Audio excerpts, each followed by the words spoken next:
Welcome to Certification Terminal. In this series of video, we are going to discuss a couple of ITIL questions and answers in detail. Let's jump in. In what ways does the ITIL practice of availability management enhance the creation, delivery, and support within the SVS and value streams? Option A, by tracking the stock market trends. Option B, by building new applications for the value streams. Option C, by ensuring compliance with government regulations. Option D, by ensuring that the availability of IT services and components matches or exceeds the current and future agreed needs. The correct answer is Option D, by ensuring that the availability of IT services and components matches or exceeds the current and future agreed needs. This option directly aligns with the core objective of availability management in ITIL. The practice focuses on ensuring that IT services are available when needed, thus supporting the creation, delivery, and ongoing support of services across the service value system and value streams. It ensures that users receive the required services without interruption, which is crucial for meeting business objectives. Option A, by tracking the stock market trends, is incorrect. This option is irrelevant to availability management. The practice deals with IT service availability, not financial metrics or market trends. Tracking stock market trends does not contribute to the creation, delivery, or support of IT services. Option B, by building new applications for the value streams, is incorrect. While building new applications can be part of service delivery, it is not the primary function of availability management. This practice is more about ensuring existing services are available, rather than focusing on the development of new applications. Option C, by ensuring compliance with government regulations, is incorrect. While compliance may be important in a broader IT governance context, it is not a specific focus of availability management. This practice is concerned with the availability of services, not regulatory compliance. Compliance may be a factor to consider, but it does not define how availability management enhances creation, delivery, and support. Next question. What word completes this sentence? Option A, a role. Option B, a team. Option C, an organization. Option D, a supplier. The correct answer is Option A, a role. This option fits well in the context of the sentence. A user is a role that utilizes services, implies that the user is defined by their function or position in using services. It suggests that the term user describes a specific role within a system or framework, aligning with the idea of someone who actively engages with services. A team is incorrect. This option doesn't work because a user is typically an individual rather than a collective group. While teams may use services, the sentence is structured to define a single entity, making team an inappropriate choice. An organization is incorrect. Similar to team, this term refers to a larger entity rather than an individual user. While organizations use services, the sentence is about a user, not a collective group, making this option less suitable. A supplier is incorrect. Because a supplier is typically the provider of services, rather than the one utilizing them. The sentence describes someone who uses services, so supplier does not align with the intended meaning. Next question. What is the term for a service desk that employs remote employees to handle calls during the COVID-19 pandemic? Option A, follow the sun. Option B, centralized. Option C, virtual. Option D, local. The correct answer is Option C, virtual. This term accurately describes a service desk that operates with remote employees. A virtual service desk allows analysts to work from different locations, such as their homes or remote offices, while still providing support. This aligns perfectly with the context of the question, where employees are handling calls regardless of their physical location. Option A, follow the sun, is incorrect. This model refers to a support structure that utilizes teams located in different time zones to provide continuous coverage.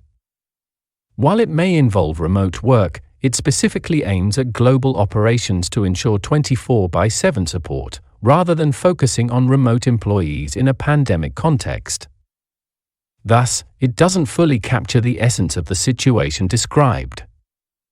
Option B, centralized, is incorrect. This term refers to a structure where all operations are managed from a single location. A centralized service desk would typically involve employees working in a physical office, rather than remotely. Therefore, this option contradicts the premise of remote employees working from home. Option D, local, is incorrect. This option implies that the service desk operates within a specific geographical area or community. It does not apply to the remote work context described in the question, as the emphasis is on employees working from various locations, rather than being tied to a local office. Next question. What is the main objective of the service desk as defined in ITIL? Option A, analyzing historical incidents. Option B, creating new IT services. Option C, managing IT infrastructure. Option D, restoring normal service operation. The correct answer is Option D, restoring normal service operation. This is the primary objective of the service desk in ITIL. The service desk serves as the single point of contact for users to report incidents and request assistance. Its main goal is to restore normal service operation as quickly as possible when issues arise, thereby minimizing disruption to business processes. This involves handling incidents efficiently and ensuring users can continue their work with minimal downtime. Option A, analyzing historical incidents, is incorrect. While the service desk may gather data and analyze historical incidents to improve service delivery and identify trends, this is not its main objective. The focus is more on resolving current issues rather than analyzing past incidents. Option B, creating new IT services, is incorrect. The creation of new IT services is typically the responsibility of the service design and service transition phases in ITIL, not the service desk. The service desk primarily supports existing services and helps manage incidents related to them rather than developing new services. Option C, managing IT infrastructure, is incorrect.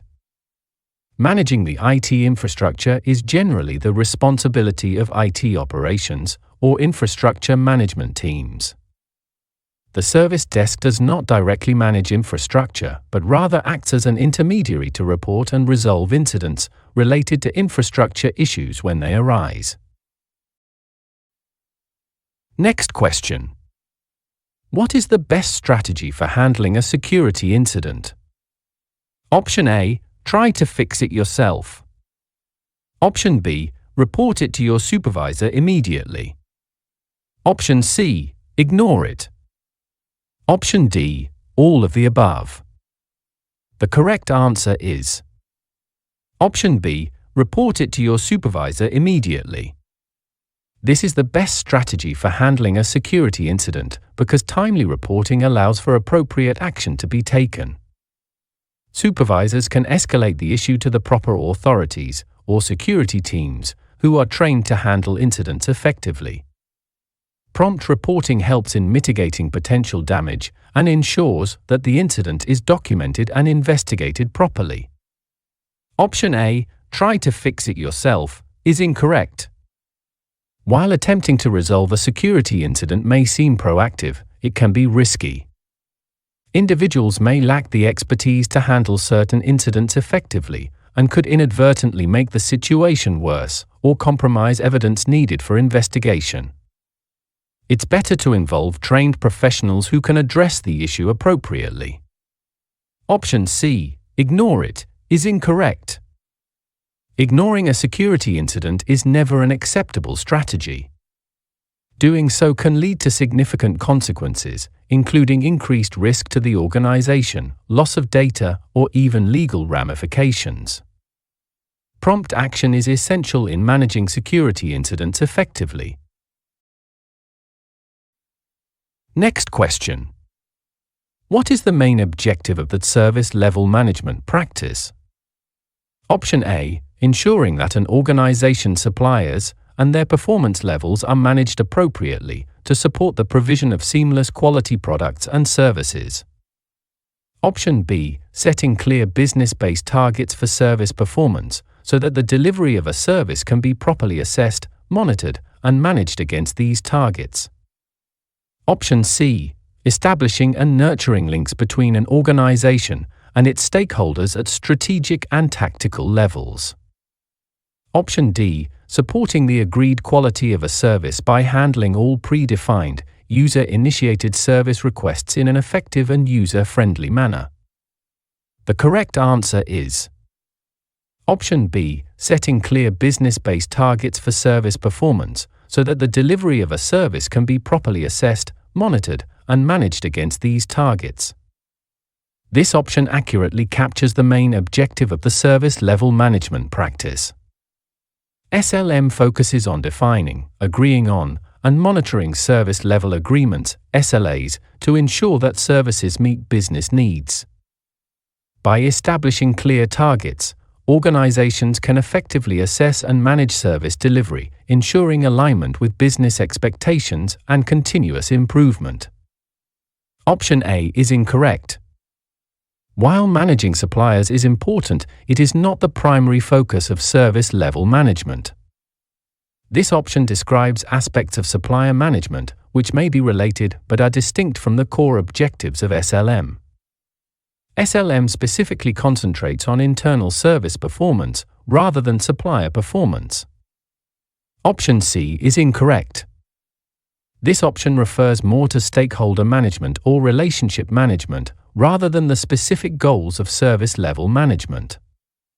While building relationships is essential, it does not directly pertain to setting and monitoring service performance targets.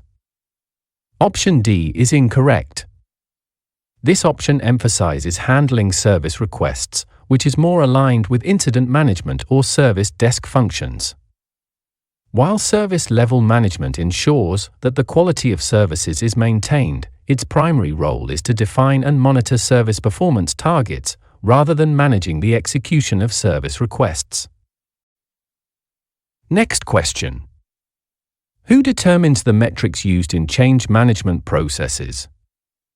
Option A, the change management process owner. Option B, the service owner. Option C, the change advisory board. Option D, the continual service improvement manager. The correct answer is Option A, the change management process owner. This individual is responsible for overseeing the change management process and ensuring that it operates effectively. Part of their role involves defining the metrics that will be used to evaluate the success and efficiency of change management processes. By establishing clear metrics, the process owner ensures that changes are managed effectively and align with organizational goals. Option B, the service owner, is incorrect. The service owner is responsible for the overall delivery and quality of a specific service, including its lifecycle management. While they may have input regarding changes that affect their service, they are not primarily responsible for defining change management metrics across the organization. Their focus is more on service performance rather than change management processes. Option C, the Change Advisory Board, CAB, is incorrect. The CAB is a group of stakeholders who provide advice on significant changes and assess the potential impacts of proposed changes. While they play a critical role in the change management process, they do not typically define metrics. Their focus is on evaluating changes rather than establishing performance criteria. Option D, the Continual Service Improvement Manager, is incorrect. This role focuses on ongoing improvement efforts across IT services, using data and metrics to drive enhancements. Although they may analyze change management performance data, they do not directly determine the metrics used in change management processes. Their responsibilities are broader and encompass overall service improvement rather than just change management. Next question. What identifies a proactive trigger for the problem management process? Option A, analysis of an incident by a technical support group which reveals that an underlying problem exists or is likely to exist. Option B, automated detection of an infrastructure or application fault using event or alert tools automatically to raise an incident. Option C, trending of historical incident records to identify one or more underlying causes. Option D, suspicion or detection of a cause of one or more incidents by the service desk. The correct answer is Option C, trending of historical incident records to identify one or more underlying causes. This option represents a proactive trigger for problem management because it involves analyzing past incidents to detect patterns or recurring issues that could lead to future problems. By identifying underlying causes, the organization can take preemptive actions to prevent incidents from occurring, thus improving overall service reliability. Option A is incorrect. While this scenario indicates that a problem has been identified after an incident has occurred, it is reactive rather than proactive. This option describes a situation that arises from responding to an incident rather than proactively identifying potential issues before they escalate. Option B is incorrect. Automated detection of an infrastructure or application fault using event or alert tools automatically to raise an incident. This scenario pertains to incident management rather than problem management. The detection of a fault and subsequent incident creation is a reactive response to an existing issue, not a proactive measure taken to prevent problems. Option D is incorrect. Suspicion or detection of a cause of one or more incidents by the service desk, similar to option A, this scenario is also reactive. It involves the service desk responding to existing incidents rather than taking proactive steps to identify and address potential underlying problems before they lead to incidents. Next question. What is the primary management practice related to the service desk? 1. Deployment management. 2. Incident management. 3. Service request management. 4. Relationship management. Option A, 2 and 3. Option B, 1 and 4. Option C, 1 and 2. Option D, 3 and 4. The correct answer is Option A, 2 and 3.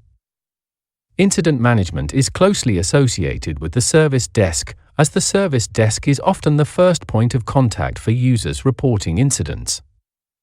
Incident management focuses on restoring normal service operation as quickly as possible to minimize disruption to the business.